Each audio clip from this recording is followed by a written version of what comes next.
Bab 335, Persiapan, 1. Di-upload oleh Baca Suara. Jangan lupa like dan subscribe, agar kami semangat upload lebih banyak. Ancila menikmati aroma teh merah sambil mengenang masa lalu. Istri pertama Gilead, Tanis, sensitif dan temperamental. Sebagai seorang ibu dan seorang wanita, Ancila merasa sangat sedih atas kematiannya. Namun demikian, berkat kematian Tanis, Ancila menjadi ibu pemimpin yang sah dari keluarga besar hati singa, seperti yang selalu diinginkannya. Karena kepergian Tanis, Ancila juga harus berubah, dan menjadi istri pertama keluarga memberinya rasa puas dan berkelimpahan. Gaya pengasuhannya yang ketat melunak, dan dia mulai menghormati pilihan dan kehendak anak kembarnya. Eugene Lionheart, yang telah diadopsi ke dalam keluarga utama, telah menjadi perhatian sejak awal. Menurut pemikiran Ancila, Eugene terlalu luar biasa dan luar biasa. Dia takut jika dia menjadi saingan anak kembarnya, tidak mungkin bagi mereka untuk bersaing dengannya. Oleh karena itu, Ancila memilih untuk tidak memperlakukannya sebagai musuh. Dia menyarankan Qian dan Ciel untuk berperilaku sama, dan untungnya, semuanya berubah seperti yang diharapkan Ancila.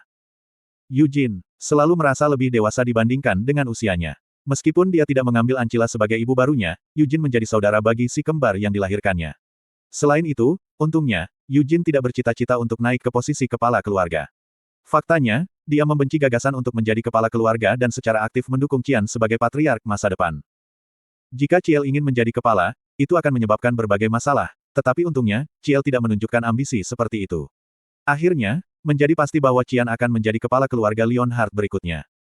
Dalam retrospeksi, Ancila menyadari bahwa anak-anak telah tumbuh di lingkungan yang memupuk dendam. Rumah besar itu telah berubah secara signifikan sejak Ancila pertama kali tiba di keluarga Lionheart. Awalnya, mansion itu sunyi dan sunyi. Itu terlalu luas, dan satu-satunya orang yang benar-benar dapat dia anggap keluarganya adalah suaminya, Gilead. Tanis tidak pernah sekalipun menganggap Ancila sebagai keluarga, dan Ewart mudah menghindarinya. Lalu bagaimana dengan ksatria setia keluarga? Ketika Ancila pertama kali tiba, semua ksatria di mansion telah berada di pihak Tanis. Ketika temperamen Tanis menjadi bengkok dari waktu ke waktu, kesetiaan para ksatria goyah, tetapi pada awalnya, Ancila hanya memiliki suaminya di sisinya. Namun, bahkan dia tidak membuat hatinya benar-benar tenang. Ketika mereka pertama kali menikah, Gilead tidak bisa disebut suami yang baik, bahkan dengan kata-kata kosong.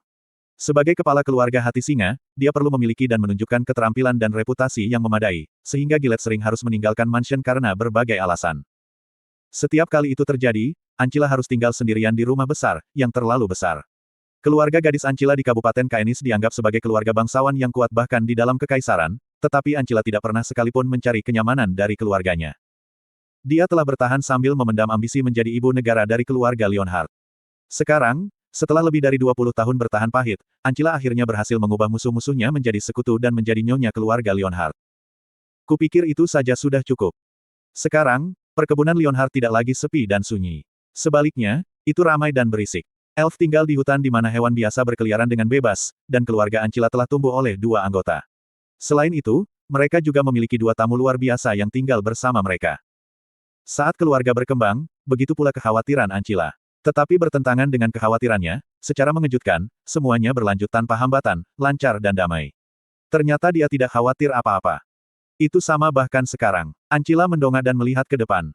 Sienna yang bijaksana, pendamping Vermouth Agung, leluhur keluarga, sedang duduk di samping Ancila, menikmati secangkir teh bersamanya. Ancila membayangkan itu menjadi situasi yang sangat tidak nyaman. Dia tidak pernah membayangkan bahwa dia akan duduk santai dengan Sienna bijaksana seperti teman lama, tetapi sekarang mereka bertatap muka, itu tidak terasa tidak nyaman sama sekali. Sienna Merdain ternyata jauh dari orang yang dibayangkan Ancila. Mungkin dianggap tidak sopan untuk berpikir demikian, tetapi Ancila menganggap Sienna yang berusia 300 tahun agak polos dan menggemaskan. Hampir seolah-olah dia adalah dia. Anak perempuan. Itu tidak mungkin benar. Tentu saja, dia hanya menghibur pikiran. Ancila tidak pernah bisa benar-benar memperlakukan Sienna sebagai putrinya. Lady Ancila, Sienna, yang sedang menikmati tehnya, angkat bicara. Sienna lah yang mengusulkan untuk bertemu untuk minum teh. Apakah itu untuk menumbuhkan persahabatan? Tidak, itu bukan karena alasan yang sederhana. Sienna memiliki tujuan yang lihai dan pasti, dan dia juga ingin tahu tentang Ancila. Jika suamimu mengambil istri lain, bagaimana perasaanmu tentang hal itu? Sienna bertanya. Maafkan saya. Yah, maksudku, jika suamimu mengambil istri lain. Jika ada satu lagi, apakah kamu bisa bergaul dengan mereka? Lanjut Sienna. Sulit untuk membedakan mengapa Sienna mengajukan pertanyaan seperti itu. Ancila menyusun ekspresinya sebelum menjawab, Nona Sienna, aku pernah menjadi selir suamiku. Ah, ya, aku juga tahu itu. Namun, kamu sekarang adalah istri, bukan? Kata Sienna. Ya, aku merindukan posisi itu dengan sungguh-sungguh, gumam Ancila. Ada insiden yang tidak menguntungkan, saya dengar. Saya tidak meragukan kualifikasi Anda atau ingin membahas cerita tentang almarhum yang belum pernah saya temui atau ketahui. Bagaimana dia harus mengungkapkan ini dengan kata-kata? Sienna gelisah dengan jari-jarinya dan mengerutkan alisnya. Mer, yang diam-diam mengunyah kue, menatap Sienna dan Ancila secara bergantian. Jika suamiku mengambil wanita lain sebagai istrinya, saya masih akan berusaha untuk, saya akan berusaha untuk bergaul, jawab Ancila. Apakah kamu tidak membenci suamimu? Tanya Sienna. Saya akan membencinya. Lagi pula aku seorang wanita, kata Ancila dengan senyum pahit dan meletakkan cangkir tehnya. Tetap saja, jika dia mengambil selir, aku akan berusaha untuk bergaul selama dia tidak berusaha menggantikanku. Tempatmu, tanya Sienna. Sebagai istri pertama, suara Ancila menjadi tegas dan tegas. Aku juga berusaha untuk menjadi istri pertama ketika aku masuk sebagai selir. Bukankah yang pertama selalu lebih baik dari yang kedua? Memang, Sienna langsung setuju. Jika suami saya sangat mencintai saya dan secara pribadi melindungi tempat saya, dan jika anak saya dapat mewarisi keluarga, maka saya tidak akan keberatan berapa banyak istri lain yang dia ambil, kata Ancila. Sungguh, benarkah? Tanya Sienna. Sekarang aku memikirkannya lagi. Lagi pula aku mungkin keberatan. Sudah umum bagi bangsawan untuk mengambil banyak istri, dan juga, wanita bangsawan memiliki beberapa kekasih, tapi inilah yang aku pikirkan. Ancila merendahkan suaranya sedikit sebelum melanjutkan, jika suamiku mengambil banyak istri, bukankah dia akan dianggap sampah? Sampah. Ya, itu rahasia. Suami, kepala keluarga adalah orang yang luar biasa, tapi kupikir dia memiliki beberapa aspek seperti sampah. Di masa lalu, begitulah, kata Ancila. Gilead telah mengambil seorang gundik karena Tanis tidak dapat lagi melahirkan anak. Untuk menjadi kepala keluarga utama, seseorang harus menjadi yang paling menonjol di antara banyak anggota keluarga Lionheart, dan bersaing dengan saudara kandung sejak usia muda selalu menjadi tradisi. Gilead mungkin merasa bersalah jika dia mendengar ini. Tetapi Ancila benar-benar percaya begitu ketika dia masih muda. Sampah. Ya, mungkin. Mereka akan menjadi sampah, kan? Kata Sienna sambil mengangguk dengan penuh semangat. Mengapa dia mengusulkan waktu minum teh dengan Ancila?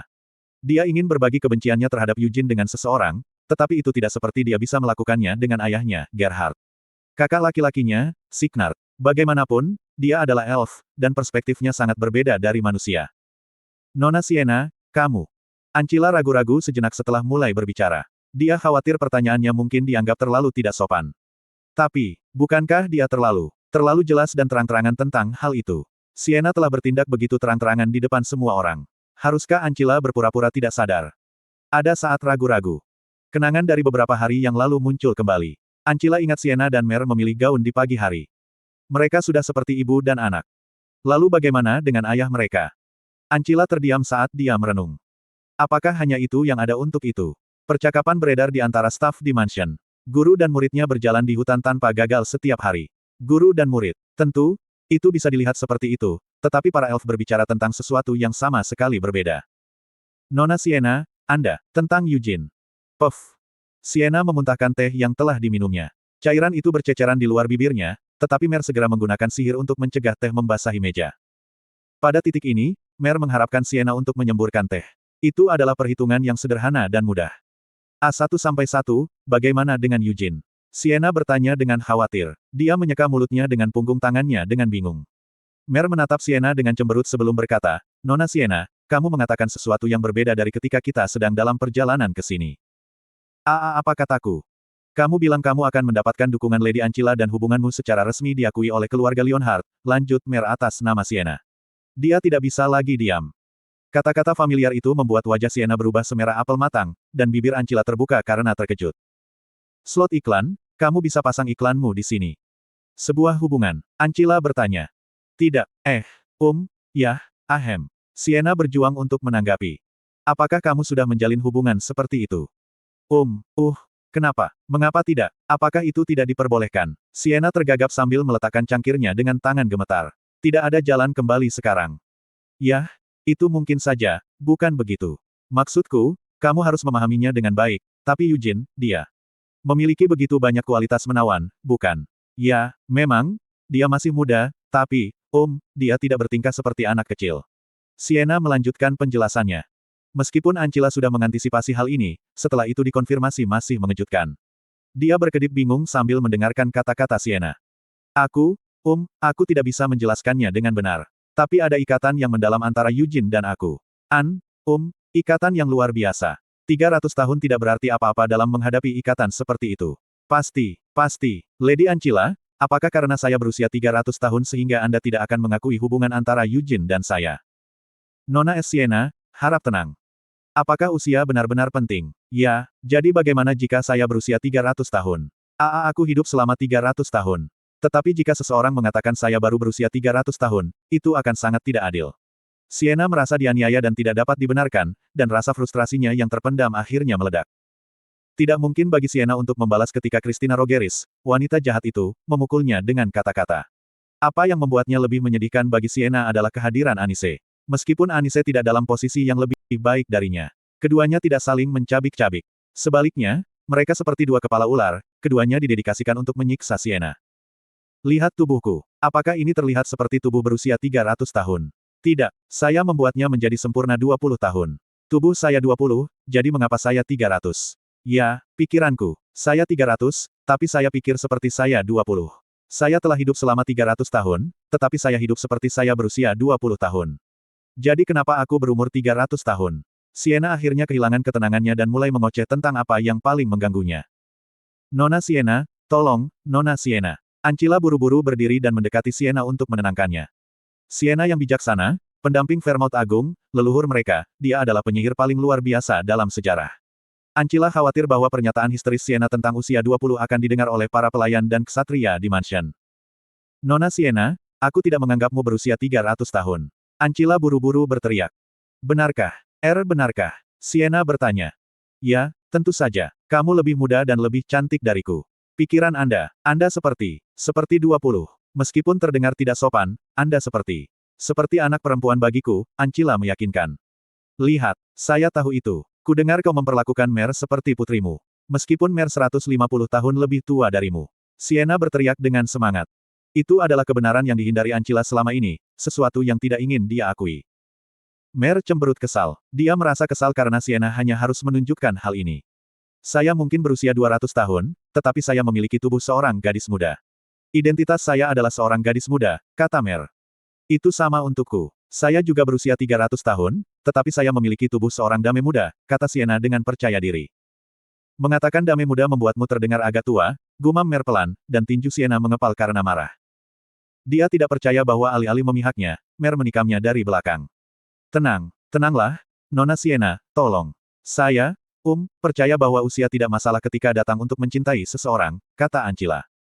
Apakah menurutmu begitu? Sienna bertanya penuh harap. Iya. Lalu, apakah kamu mengakui hubunganku dengan Yujin? Tanya Sienna. Mengakui. Saya tidak yakin apakah itu tempat saya untuk mengakui. Aku bukan orang tua kandung Yujin. Tapi kamu adalah nyonya rumah tangga ini, Ancila. Ya, tapi, Ancila ragu-ragu. Dia merasa bingung. Meskipun dia adalah nyonya keluarga hati singa, bukankah Yujin adalah orang besar yang sebenarnya dari keluarga ini? Hubungan atau pernikahan apapun yang Yujin putuskan untuk dikejar akan sepenuhnya menjadi pilihannya. Ancila, Gillette, dan bahkan orang tua kandungnya, Gerhard, tidak akan memiliki suara dalam masalah ini. Apa yang bisa mereka katakan jika dia hanya mengatakan bahwa dia menyukai seseorang dan ingin bersama mereka? Tolong akui itu, pinta Sienna. Apa? Tolong akui dengan cepat, ulang Sienna. Adapun Sir Gerhard, Ancila mulai berkata sebelum disela. Tolong akui itu, lalu katakan padanya di tempatku, jawab Sienna. Sienna dengan licik menginginkan hasil ini sejak awal. Dia telah merencanakan untuk memenangkan Ancila ke sisinya dan mendapatkan pengakuannya. Dan kemudian, melalui Ancila, dia akan memberitahu Gillette dan Gerhard tentang hubungan itu. Saya mengerti. Saya akan mengakuinya sesuai keinginan Anda. Pasti. Coba beritahu suami saya dan Sir Gerhard juga, kata Ancila. Lady Ancila, seru Sienna. Sienna masih ragu-ragu dengan telapak tangannya menempel di pipinya yang memerah. Apa menurutmu aku bersikap vulgar dan tidak tahu malu? Tanya Sienna. Apakah saya tidak tahu malu? Sienna bertanya sekali lagi. Sienna jelas berharap Ancila mengatakan tidak, tetapi dia tidak bisa memaksa dirinya untuk mengatakannya. Wajah Sienna dipenuhi dengan keputusasaan saat dia menatap mata Ancila yang goyah. Kamu bilang aku seperti anak perempuan bagimu, kata Sienna.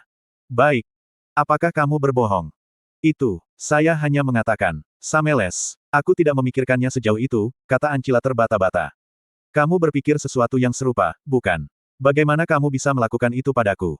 Aku adalah Sienna yang bijaksana. Saya berteman dengan Vermouth, yang mendirikan keluarga ini. Dan sekarang kamu pikir aku tidak tahu malu. Sienna berteriak. Tolong, Nona Sienna, jangan katakan hal seperti itu. Panggil aku secara informal juga. Apa? Kata Ancila, bingung. Kamu memanggil Mer secara informal. Jadi, tolong panggil saya secara informal juga. Seperti aku putrimu. Sienna, Nona Sienna, apakah Anda menyadari apa yang Anda katakan? Ancila bertanya dengan prihatin. Aku tidak tahu, aku tidak tahu apa-apa. Aku akan menjadi putrimu. Aku masih bayi. Kata-kata itu mengalir keluar dari Sienna, akibat dari kesedihan dan ketidakadilan yang dia rasakan. Kata-kata ini menciptakan badai di benak Sienna. Rasa malu yang luar biasa terlalu berat untuk ditanggung dengan keadaan pikirannya yang normal, jadi dia mengusir kewarasannya sendiri. Dia terengah-engah sambil menundukkan kepalanya dalam kesusahan. Ancila menutup matanya rapat-rapat. Dia merasa bahwa kata-kata dan tindakan Sienna yang tidak masuk akal dan memalukan tidak akan berhenti kecuali dia membuat keputusan yang berani. Sienna, hei. Ibu. Sienna. Ibu. Betapa tontonan ini. Mer menatap Sienna dengan tak percaya. Secara alami, Sienna adalah yang paling malu dari semua orang. Dia merasakan dorongan kuat untuk mengakhiri hidupnya sendiri saat kepalanya terkulai. Ibu, tidak, Lady Ancila, seru Sienna setelah beberapa saat. Iya, Lady Sienna, jawab Ancila. Anda, punya anak perempuan, kan? Tanya Sienna. Iya, namanya Ciel Leonhardt. Saya ingin bertemu dengannya. Aku yakin kita akan rukun, kata Sienna. Iya, saya harap Anda akan menjaga putri saya. Ancila diam-diam mengkhawatirkan Ciel. Ciel tidak secara eksplisit menyebutkannya, tetapi jelas bahwa dia memiliki minat romantis pada Eugene. Apa yang harus aku lakukan tentang ini? Mereka tidak memiliki hubungan darah, dan mereka bahkan bukan kerabat dekat, jadi tidak akan ada masalah dengan pernikahan. Meskipun fakta bahwa Eugene adalah anak angkat agak memprihatinkan, itu bisa diselesaikan pada saat pernikahan mereka. Mereka bisa saja mencabut posisinya, kalau begitu. Malah, itu telah menjadi harapan lama Gillette dan Ancila untuk beberapa tempoh. Jika Qian dengan kuat mengamankan posisinya sebagai kepala keluarga hati singa sementara Ciel mengembangkan hubungan yang baik dengan Eugene, itu akan menjadi aset penting bagi cabang utama.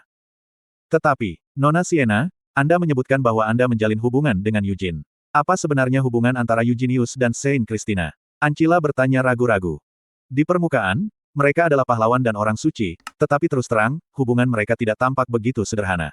Sienna eksplisit, lebih dari Ciel. Tapi Christina, bukankah dia secara terbuka dan terang-terangan memohon kepada Eugene? Dibandingkan dengannya, upaya Ciel dan Sienna terasa tidak lebih dari permainan anak-anak.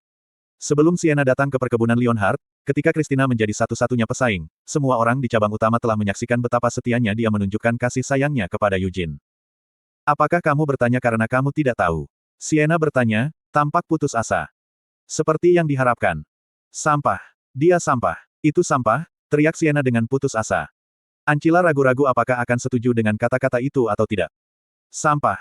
Itu benar, tetapi dalam kenyataannya, bukankah dia sampah yang luar biasa? Sienna yang bijaksana, pahlawan besar dari 300 tahun yang lalu, orang suci di era ini, dan putriku juga. Memikirkannya membuat Ancila marah. Eugene hati singa. Sampah dan terima kasih untuk tehnya. Sienna terhuyung-huyung saat dia berdiri dari tempat duduknya. Ancila juga berdiri. Mereka bertukar pandang canggung sejenak.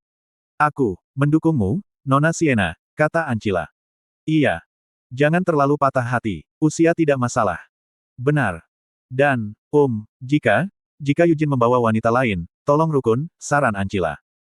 Hah, itu sedikit berbeda dari apa yang kamu katakan sebelumnya. Tidak seperti itu. Aku bilang aku akan mencoba rukun, kan?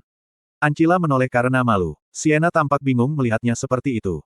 Dia belum pernah bertemu Ciel sebelumnya dan belum pernah mendengar cerita tentang dia dari Anise, Mer, atau bahkan Christina.